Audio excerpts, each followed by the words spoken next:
प्राप्ती निर्माण झाली. म्हणून आपण सावध झालं पाहिजे. ऐका पुढची ओळी. वसंते वन शोभायमान कोकिलांचे पंचमाला पण ऐकून या रघुनंदन सकाम पूर्ण सकाम निर्माण झाला. पितार्थे पक्षाचा दोष नाही. वसंत ऋतू होता. विश्व निसर्गाने दिलेलं देण होतं. कोकिळा आणि कोकिळ दोघं जण सुंदर मधुर गायन करत होते. त्यांना पाहिलं भगवंताचे विचार बदलले. कोकिला कुजन हे मदनाचे दुर्धर्वाण दैविंदी दारुण द्वंद्व संपूर्ण हा हे लक्ष्मणा करी हे कोकिळाचे पूजन नव्हे. हे मदनाचे वागबाण माझ्या हृदयात त्यांचे लागतायत.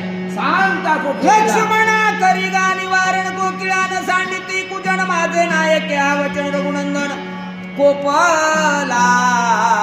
निष्पाप जीवावर कधी कधी मलाही वाटते निष्पाप जीवावर देवानं का राहावं. हे कोकिळाचं पूजन नव्हे का माझ्याकडे बघून मला हिरवीत आहेत.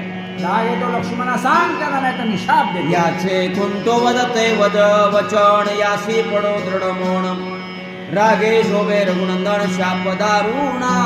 अपराधाला शिक्षा द्या बदला. पण निरापराधाला शिक्षा देणं हे देवाला सुद्धा योग्य नव्हे का. त्यांनी सांगितलंय माझ्याकडे बघून मला हिरवितात का तुमची वाचा बंद पडेल. दोघही केविलवाने झालेले भगवान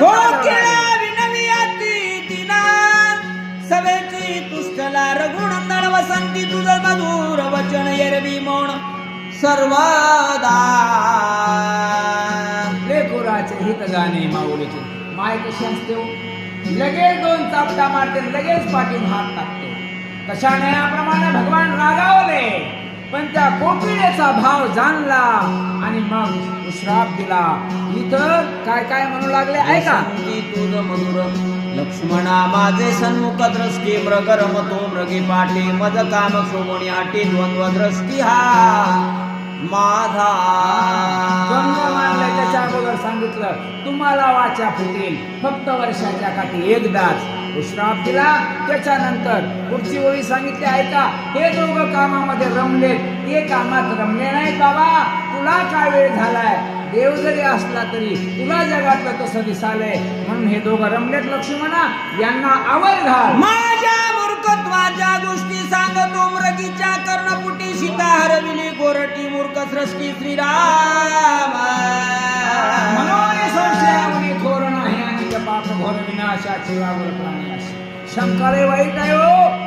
ती मृगीन हरणी हरणाच्या कानात सांगाल्या आणि ते रामासारखी मूर्ख होता. बायको जंगलात हारून नाही आमची बायको माझ्या